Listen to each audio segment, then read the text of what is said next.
Yeah, he's a pretty boy. We're not a rah-rah staff out there. As we practice, we go about our business, we practice very hard, and I think the kids work very hard. But we more or less leave it to the kids to get motivated for the game, you know. And, you know, at Notre Dame, when we were there, you would remember in the locker room before the game, they were ready to play, you know. And I found that here, it's gotten to be like that sometimes. Let's say the tight end's over there, so you'd have the end here and the tackle here, and they'd be heavy that way. All right, we run ISO to the split end. It's turn out, block down, ISO here. A successful program starts at the top, and the utmost is his leadership ability. Kids really respect him. There's just a black and white. There's really no gray area. And I think that's what you have to have a successful program. There has to be no doubt as to where the coach is coming from, and hopefully I've aided him in that.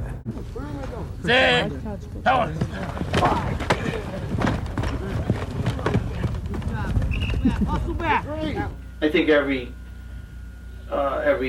high school football player that wants to coach dreams about going back to his former high school, his alma mater. So when I got that up, I always wanted to be a coach, and I always thought about coming here to be a coach. So when I got the opportunity at Notre Dame, I was be there. But you know, I always felt that if the job ever opened, I would apply for it. But when it came time to do that, I really almost didn't, because I really liked it where I was and the way things were. So you know, I even after I applied, I didn't know if I would take it if I was offered it. But it was too good an opportunity to be, number one, to be a head coach, so to realize I could dream. 1, 2, 3, 4, 5, 6, 7, 8. In today's society, there's no discipline anymore. In football, there's discipline. They have to go out every day after school. They got to work hard. They have to do the things that other teenage kids don't have to do. And for those 2 hours, 2.5 hours that they're practicing, there's discipline in their lives. And I think that in the long run, it affects them. So I think the benefits of playing outweigh the negatives. And I think that it's a game, it's optional. You don't have to play. You don't have to play. So the ones that want to play, I think they benefit from it.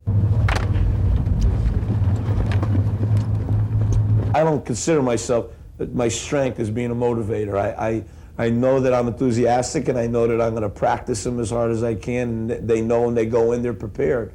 You're going to go seam, John, you're going to go seam, and the outside guys go deep, okay? Here we go.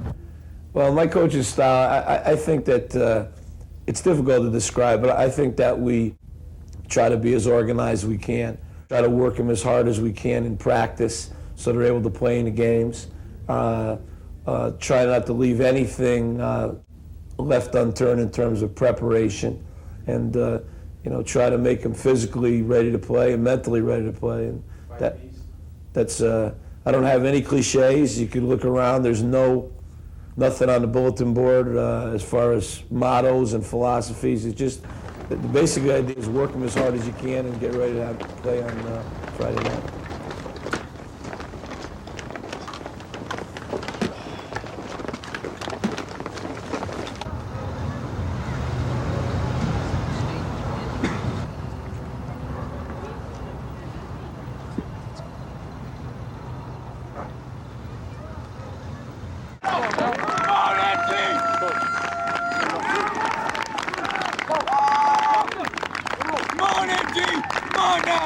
Stand up! Ready? Begin! 1, 2, 3, 4, 5, 6, 7, 8, 9, 10.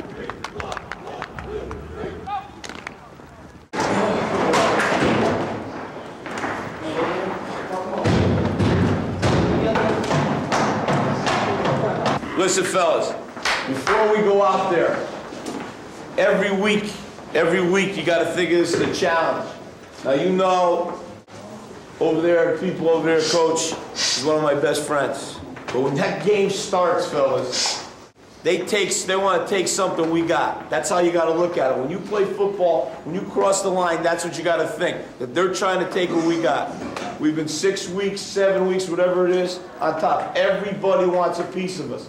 People are coming here to watch us lose. That's why they're coming here. There's some people curious. They want to find out what Notre Dame's all about. They heard about this, they heard about that. You have to prove it in the first part of the football game. The guys on the kickoff got to go down and stick somebody. No mistakes out there, fellas. Each week, new challenge. You got to get better and better every week. It's as simple as that. I don't have to tell you anymore, fellas. You've worked hard. You're better than they are. Go out and don't let them take what we got. Don't let them take anything from us. Let's go out and take it. Let's go!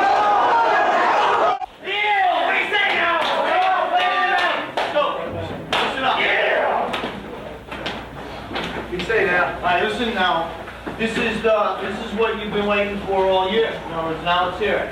You put yourself in a position, fellas, to win a big, big football game. It's on your hands. Man, and man. Just go out there. You'll play with class. You'll play your hearts out. And you play with your hearts, good things happen. You know that. Or you've done it a couple times this year. And good things happen. Tonight is one of those nights, fellas. Get in here. Come on. Come on. Now listen.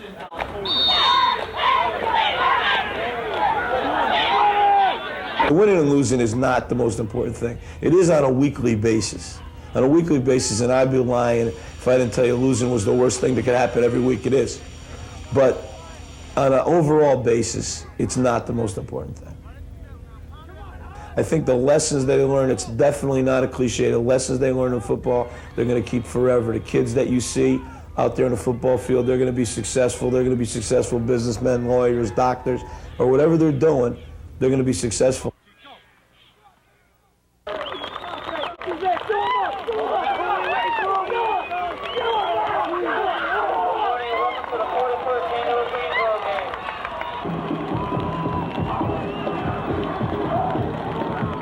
We do get a good amount of talent, but it's not as if we got 50 kids, they're not all talented kids and they all play. Some of them have to wait 3 years before they get in and play. If they're willing to wait, then they'll be football players by the time they're seniors.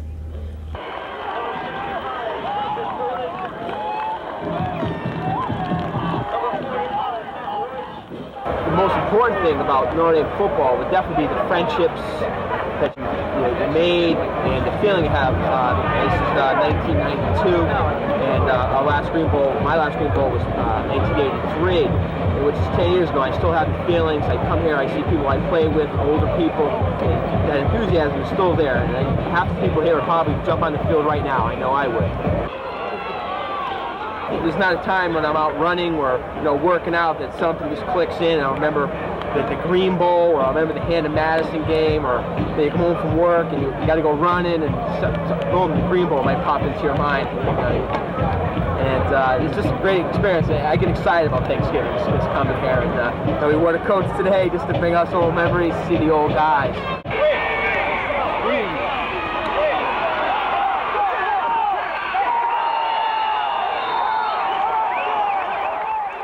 Tom Marcucci, one of the best individuals I've ever met. I really owe a lot to him to help me get through my high school career and everything I've taken with me today. You really had a chance to learn some good integrity, the meaning of teamwork, and the ability to believe in yourself that you can be a winner in life. And just to come out on a day like this and see how they're doing, I think it's really a tribute to them. That makes the score Notre Dame 26, Hampton 6.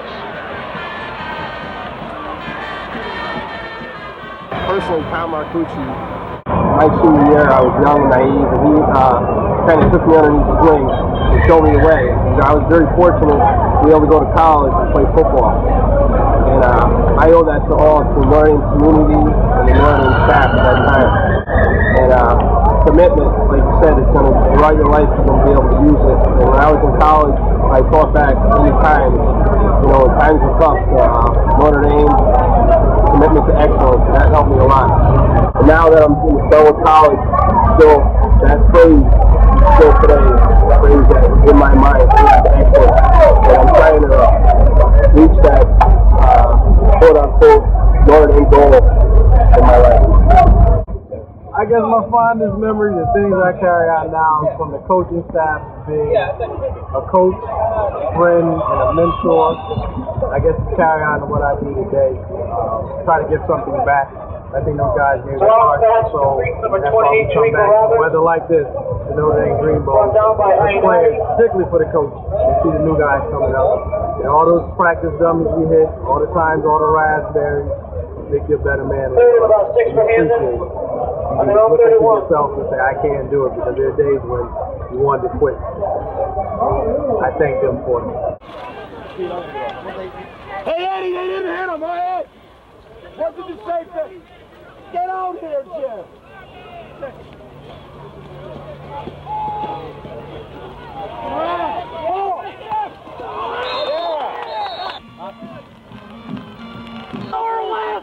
Power left right there. The most important things I learned at Notre Dame, I learned on the practice field. I went on to do a lot of different things, and there were a lot of times when I wanted to quit and I wanted to give up, and all of a sudden, all I could remember was those guys yelling at me and telling me that I could do something, and it kept me in a lot of times in the game when I should have left.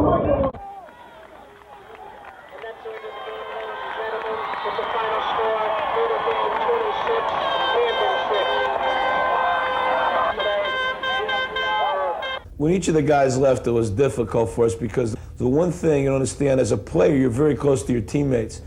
Coaching staffs are even closer than that. You get to know everybody's family. You see the kids born. You're at the weddings. You're, through the tough times that a family has, and you develop a real tight, close-knit relationship. And we really did that here. We were at each other's house, and we knew each other so well. And as each of them left, it was difficult. But in the same time, they were going to do what they wanted to do. They were moving on, and we've stayed close. Not as close as we were. It's impossible. But we've stayed close. Whenever we see each other, it's a little mini reunion. So, and plus the people that came in and took their place were so good that for me, I got younger coaches, but they also have that same attitude about working hard. Let's pick it up. Got a beautiful day to practice.